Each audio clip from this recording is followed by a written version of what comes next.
Oh, is it midnight? It's midnight. It's midnight, and this is what it looks like. It's supposed to have a lot of snow overnight, so I don't know what it's gonna look like when we wake up, but we'll show you if it actually if we get a snowstorm. But we're gonna go sleep. Good night. Good morning, guys. So this is now what it looks like outside. It snowed overnight, so yeah, it actually doesn't look as bad as I thought it would look like, so that's good. So today, work from home lang ako for my full-time job. So yeah, kasi masyadong snowy. Anyways, mag-ready lang ako for work. Look at my hair. Okay, I'm just gonna get ready for work.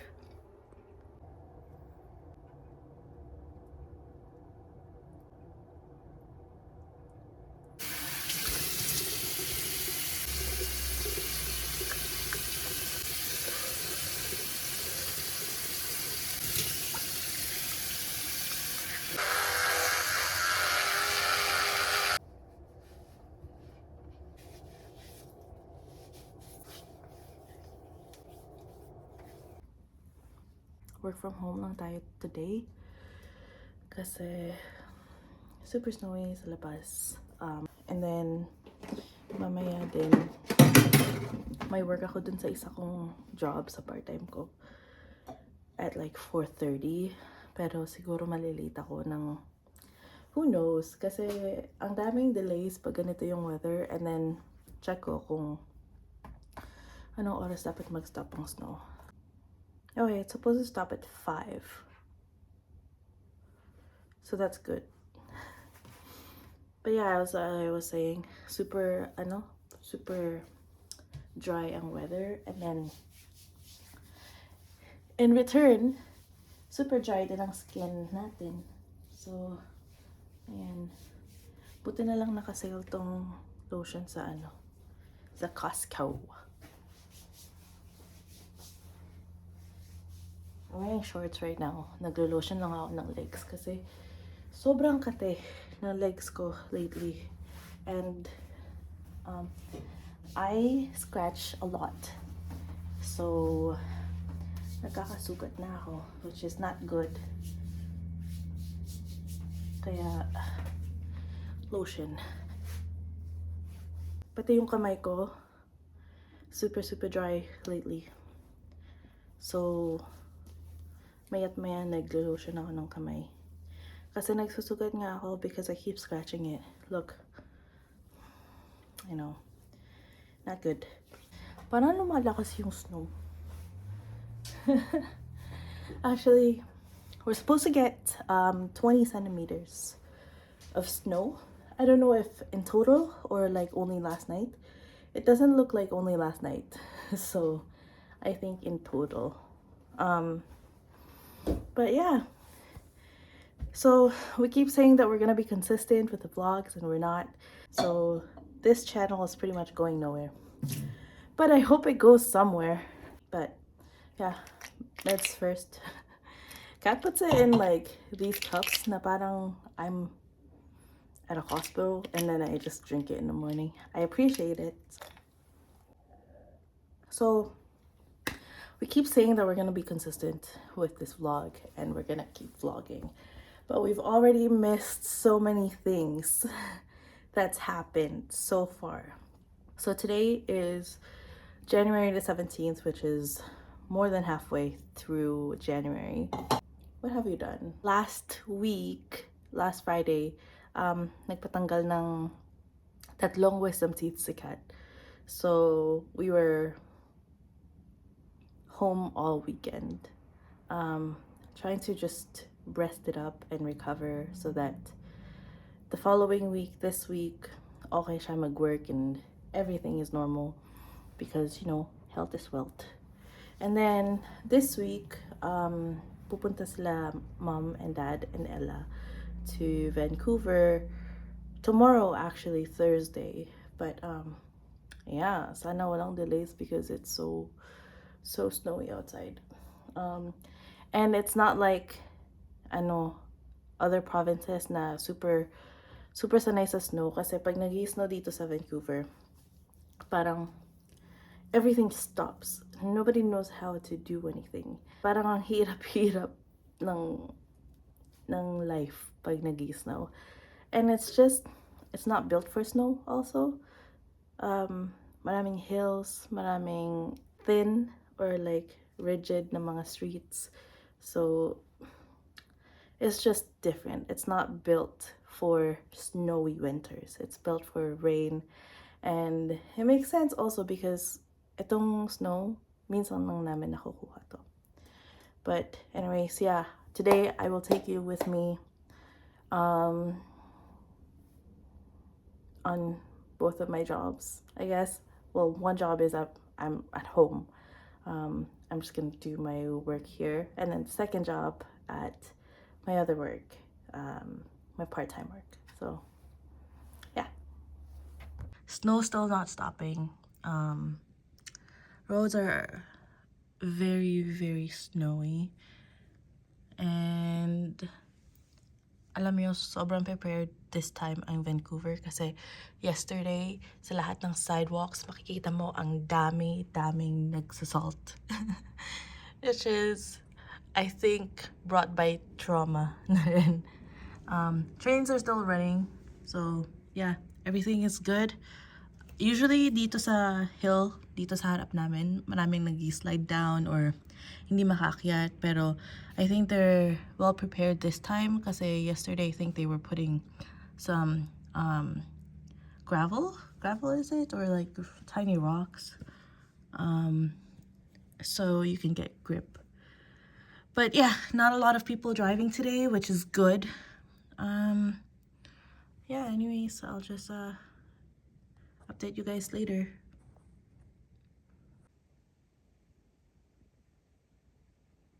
It's very dark inside the house right now.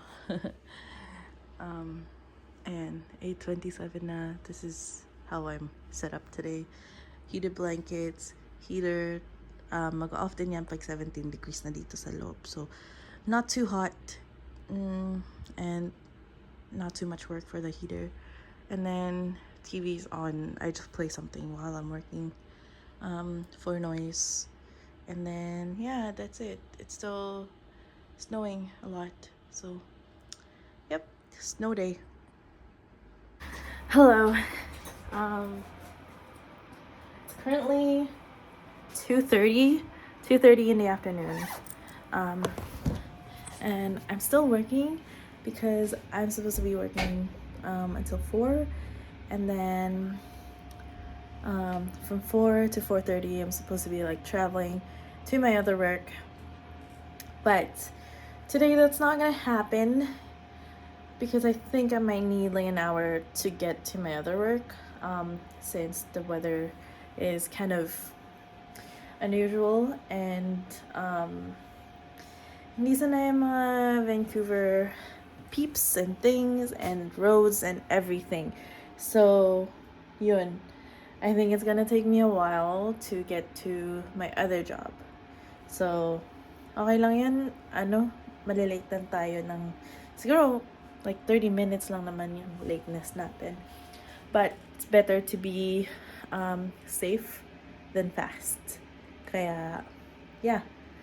Siguro magbabas na lang din ako because isang bus lang naman yun. And then, yun.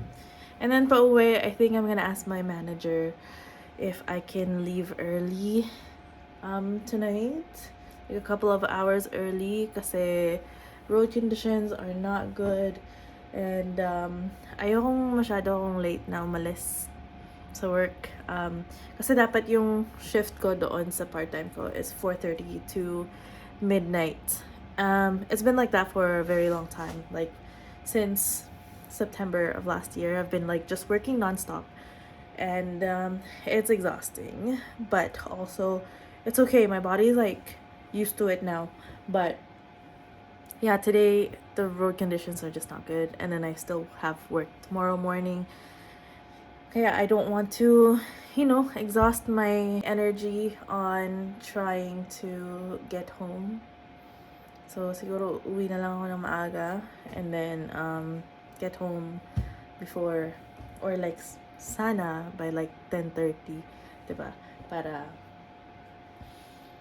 home na ako before midnight, and roads are okay. It says naman na hindi na mag-snow for the rest of the day, so who knows.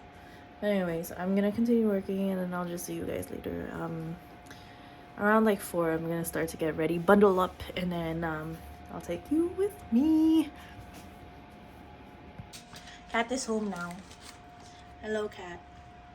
This is our dinner before I Kumusta go to work. naman ang ating mga friends na nadaanan ng snow? I know, but we're gonna eat first, so.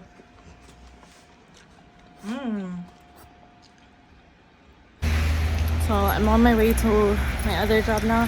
It's my first time being outside, and it's slippery and snowy.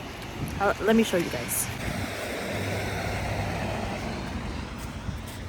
Yep. Never really looks like this. Like this. Normal siya sa ibang province, but not here. So, akyat muna ako pataas, and wala na akong hininga, so mamaya na lang ulit. Marami nagsisledding dun. Marami rin yung na-accumulate na snow, like pretty high. Anyways, here's my bus stop. Here's the bus. I see it.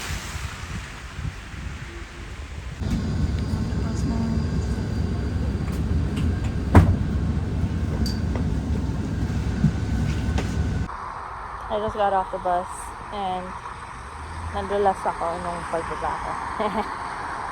Last year, nag-drive ako papuntang ulit. And dyan din ako na-stuck. Buti na lang talaga hindi ako nag-drive ngayon. Slush kasi, so mahirap talaga. Ay, ganyan naman. Hey, I gotta focus on walking because I keep falling. Okay, I'm almost at my work. This is where I work part-time. I salted this last night, so I'm pretty proud, but I think I should shovel it. So yeah, I'll do that later. I just got here. Yeah. I think magsha-shovel muna ako sa labas. Tapos sana hindi na masyado mag-snow para yun na talaga yung last shovel ko. And then, yeah, yun lang so far. Ang work ko pala dito is outreach worker. So, yeah, search nyo na lang kung ano yung ginagawa ng mga outreach worker. But, yeah. Isa siyang building, tapos maraming tumitira dito sa mga buildings. May sarili silang mga unit, tapos bali nandito rin yung office, and ang ginagawa lang namin is to provide support. Yun lang naman. Pero ngayong winter, since building nga to, may sidewalk kami na rin yung mag-shovel and everything. Kasi super full talaga ang snow. But yeah, nagpaalam na ako dun sa manager na aalis ako na maaga tonight. Hindi pa siya nag-reply, pero aalis ako na maaga tonight. Siguro mga 9:50 aalis na ako. 4:45 ako bumaba ng bus. to 9:50. So, siguro mga 5 hours naman yun. Okay na siguro yun, diba? Ewan ko. But yeah, I'm gonna do everything that I can do. Tapos, yeah, I think it's gonna be a quiet night naman kasi may snow and everything. Kaso lang nung pagpasok ko, amoy burnt na toast. So I hope someone's okay. But anyways, mag-work muna ako. Peace.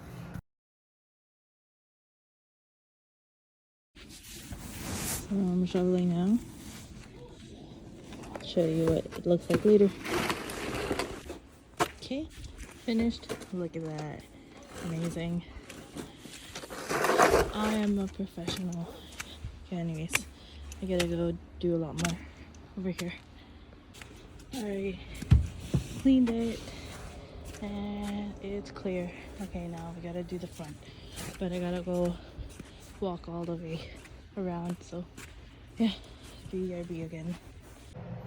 Okay, so tapos na ang aking journey sa pag-shovel and pagsasalt ng sidewalk namin at ng backyard. Ang galing-galing ko. Pero hindi naman kasi ganun kabigat yung snow dahil slush lang talaga siya. Hindi naman siya nabubuo talaga na to the point na heavy at saka nagsistick talaga sa walks, sa sidewalk. So, yeah, I'll show you what I look like kanina. Okay, so yan yung sidewalk before. That's me. Tapos, yan yung mga nag-clean ng building namin twice a week. Sila ate. Tapos, ayan ako. Tingnan nyo. Ang galing-galing ko. Whoop. Satisfying.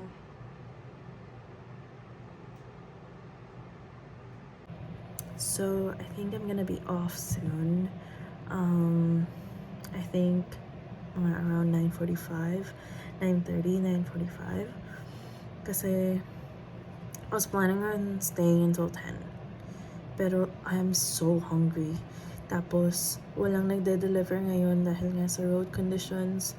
Although okay naman yung mga road conditions. Siguro pag magde-deliver lang sa mga bahay-bahay kasi nasa mga inner streets. Tapos medyo malalim pa ang snow dun sa mga parts na yun. So yeah, I'm just inputting my hours that I work today. Tapos I'm gonna start getting ready to go home. Dadaan muna ako ng churches, gonna buy chicken there, and then I'm gonna go home. Kasi wala kaming food sa bahay, and wala rin kami maluluto. So, yeah, dadaan na lang ako ng churches. And then, yun. At saka din ang likod ko, feeling ko dahil shovel ako, tapos siguro may nagawa ako, pero masakit ng likod ko. But anyways, yeah, yun na lang. Mag-i-evo ako pa uwi, I think. Kasi mas madali yun if drive-through, para hindi na ako magbaba tapos maghintay pa ng bus. Anyways, sige, muna ako, tatapusin ko muna yung work ko para makauwi na tayo. So, I'm off now. Look at all these fancy cars and then vintage. Yung Evo ko nandun across the street. So, I have to jaywalk a little bit. And hindi naman masyado malamig. It's just chilly. But yeah. Tiyempo muna ako ng walang kotse, tapos mag-cross na ako. Okay, I think after this car, okay na. Alright. May isa pang car. Okay. Hey, we lived! We live! Alright. Sana hindi ako ma-stuck dito sa Evo na to. Mukhang okay naman siya. Okay, I gotta open it. Ito yung evil. Okay, I'm just gonna open the evil. So, I need my phone. Alright, I got it. It unlocked.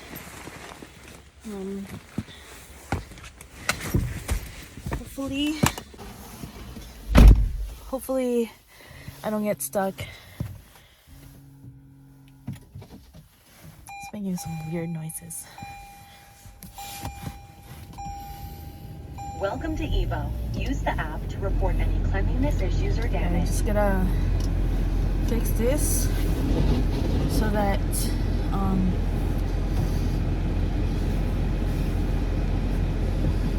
it makes sense for me, like the settings and stuff. Okay, I'm gonna start driving now. I'm gonna go to Church's Chicken. Okay. I am now at Church's Chicken, and I got stuck. I got stuck trying to get the car out, but I tried for 15 minutes and I got it out. I was gonna give up, but I was like, no, I'm from Calgary. I can drive in the winter. So yeah, perseverance and a lot of turning your wheels. Pero I did it. Anyways, naghintay lang ako ng turn ko dito sa drive-thru, tapos hopefully soon, and then I'm gonna go home. Hindi ko lang alam kung saan ko ipapark to, dun sa bahay, kasi I don't know if the streets are clean over there. Okay, it's my turn now. Good morning. Hindi ko na natapos yung vlog namin kagabi kasi na-stuck ako nung pag-uwi ko sa likod lang ng like one street sa likod ng apartment. Tapos umikot na lang ako, tapos nag-park ako doon sa malayo kasi alam kong hindi ako masastuck doon. Tapos naglakad pa ako ng mga 5 minutes pa uwi. And then pag-uwi ko, got ready for bed, kumain ako, got ready for bed, tapos natulog na kami. I got home at around like 10. Tapos ngayon morning na, the day after, it's yeah, nasa bahay pa rin ako kasi so funny. Nagising na ako ng 7, tapos dapat magre-ready na ako, pero enough ko lang yung alarm ko, natulog ako uli. Tapos nagising ako 10:15 na. Akala ko kasi nag-work na ako kasi in my dream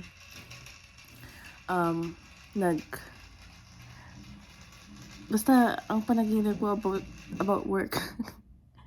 Kaya hindi ako nagising. But anyways, thanks for watching, everyone. I'll explain more about anything and everything sa next vlog namin. But thanks for watching.